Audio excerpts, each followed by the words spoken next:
Huesos del cráneo. Organización general. El cráneo forma el esqueleto de la cabeza y de la cara. Está constituido por múltiples huesos que se articulan entre sí por uniones inmóviles, originando una estructura cuya función principal es la de proteger el encéfalo, dar alojamiento a los órganos de los sentidos y a las aberturas hacia el exterior de los aparatos digestivo y respiratorio. La única excepción de este patrón general es la mandíbula, que constituye un hueso del cráneo independiente con articulaciones móviles al servicio de la masticación. Desde el punto de vista morfológico, como por su desarrollo biológico, el cráneo puede dividirse en dos partes: la porción cerebral o neurocráneo, que forma un estuche óseo para el encéfalo, y el esqueleto facial o viscerocráneo, que da soporte a los componentes de la cara, incluyendo las aberturas de los aparatos respiratorio y digestivo. No obstante, el esqueleto facial está totalmente adosado a la porción anterior y caudal del neurocráneo, por lo cual estos huesos forman aparte al mismo tiempo de las paredes del neurocráneo y del viscerocráneo. Evolución del cráneo. Desde el punto de vista evolutivo, el neurocráneo y el viscerocráneo de los mamíferos tienen significados diferentes. El neurocráneo es la parte más antigua del cráneo y proviene del primitivo condrocráneo que forma la base del cráneo. En los peces cartilaginosos y de las cápsulas orbitales y las cápsulas ópticas, el viscerocráneo es un derivado de los arcos branquiales, que en los peces primitivos está asociado a la respiración. La transformación del aparato branquial es el esqueleto óseo de la cara, y la aparición de la bóveda craneal son las decisiones evolutivas recientes. Cráneos fósiles y evolución del hombre. El descubrimiento de múltiples fragmentos óseos craneales y dientes fosilados pertenecientes a homínidos extinguidos ha permitido reconstruir con extraordinaria precisión la posible historia evolutiva del hombre.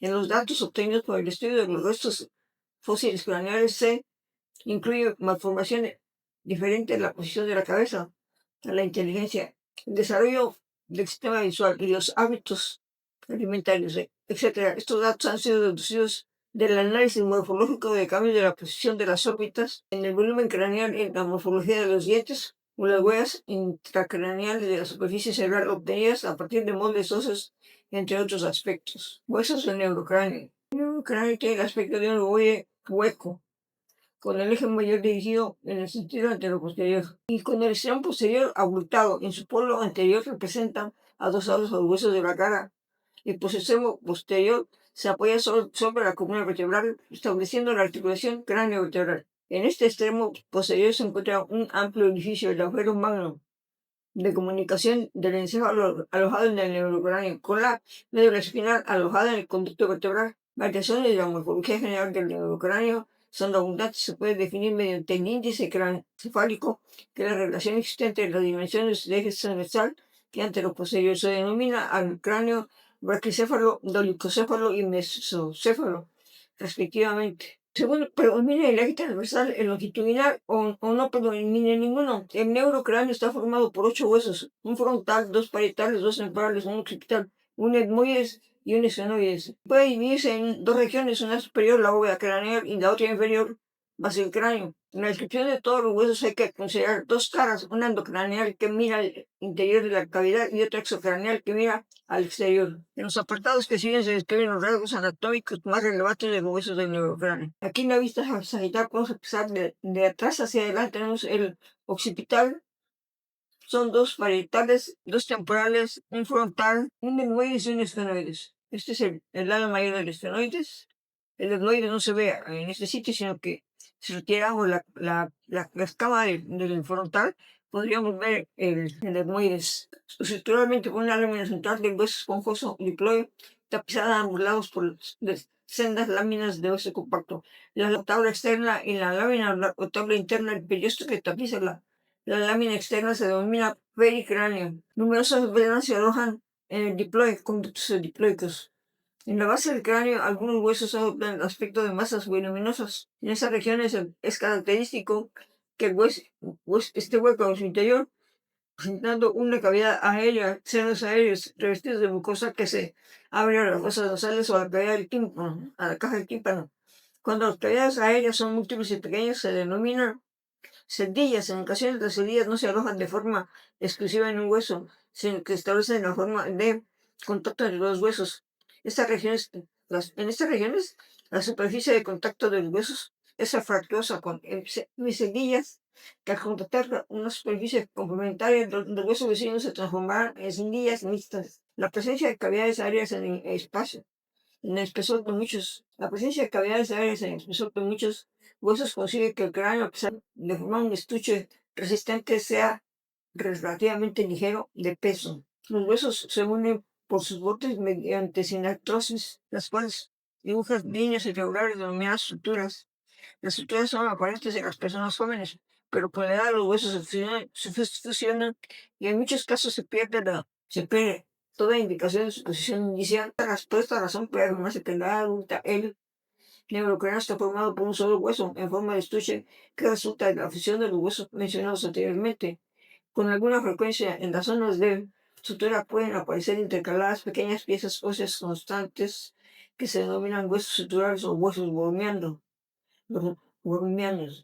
Los accidentes más relevantes de los huesos o de las zonas de unión entre ellos son orificios que permiten el paso de nervios y vasos desde y hacia la cavidad del cráneo.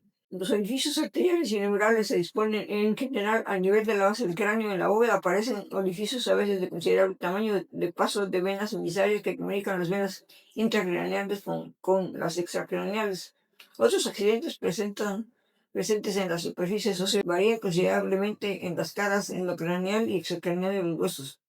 La cara endocraneal está revestida por la dura madre, que es una envoltura meningia de tejidos fibrosos que protege el sistema nervioso central y actúa como periósteo de los huesos craneales. La dura madre posee conductos venosos en su espesor, denominados senos de la dura madre, que dejan surcos rojos en la superficie ósea. En estos surcos pueden aparecer unas pequeñas fositas glandulares o aracnoideas. Fositas de Pacini representan las huellas de las granulaciones aracnoideas, las cuales son formaciones meningias, formando finos surcos arteriales en la cara endocraneal de los huesos. Estos accidentes de la cara endocraneal están determinados por los relieves del encéfalo, que son una referencia de excepcional importancia paleontológica para estudiar la evolución del cerebro de los huesos. La cara extracraneal de los huesos, algo a nivel de la bóveda craneal, es muy anfractuosa, debido principalmente a la presencia de los relieves de inserción de los músculos y aponeurosis. Hueso parietal es un hueso en forma de lámina cuadrilátera cóncava en su cara interna endocraneal y convexa en su cara externa exocraneal. Forma la pared de la zona media de la bóveda craneal. Sus bordes establecen líneas de sutura bien definidas como huesos vecinos. Por su borde frontal, se une la frontal mediante la sutura coronal. Con su borde interno o borde sagital, los dos parietales se unen la sutura sagital, que tiene un aspecto dentado, excepto en una pequeña porción del techo posterior del hueso denominado omelión, donde la línea de sutura recta por su borde posterior o borde occipital se une al occipital por la sutura lomboidea. Por el borde inferior o borde escamoso se une al temporal. El hueso tiene pocos accidentes anatómicos de interés. En la cara externa extracraneal posee dos líneas semicirculares cóncavas hacia el borde inferior, las líneas temporales superior e inferior, que son la rugosidad de la inserción del músculo y de la fascia temporal. En la cara interna o endocraneal, con surcos vasculares causados por las ramificaciones de la arteria meningia media.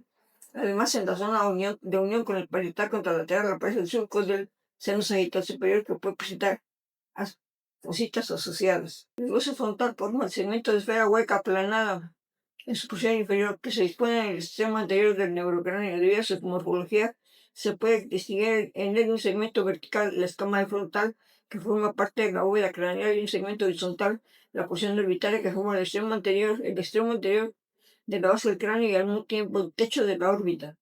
El hueso posee en su espesor dos senos aéreos, los senos frontales derecho e izquierdo, situados a los lados del plano sagital, en la zona de unión de las porciones vertical y horizontal del hueso. Los senos del frontal se comunican por un conducto de gluconoides que se abre a las fosas nasales. La cara externa posee una porción superior vertical dispuesta debajo de la piel de la frente y una porción horizontal que forma el techo de la órbita. Entre las dos porciones, la esfera del hueso contiene considerada en él las dos caras, externa o endocraneal e interna, la externa o interna endocraneal. Pero se interpone un movimiento que se pueden distinguir tres sectores: uno central, el borde nasal, y dos laterales, los bordes orbitarios. El borde nasal se articula con huesos de la cara que forman parte de las paredes de las fosas nasales, apófisis frontal y frontal. Huesos nasales, y tiene el aspecto de una escotadura angular con una prominencia ósea en su vértice. La espina nasal. Los bordes supraorbitarios constituyen la parte superior del reborde de la fosa orbitaria y tiene forma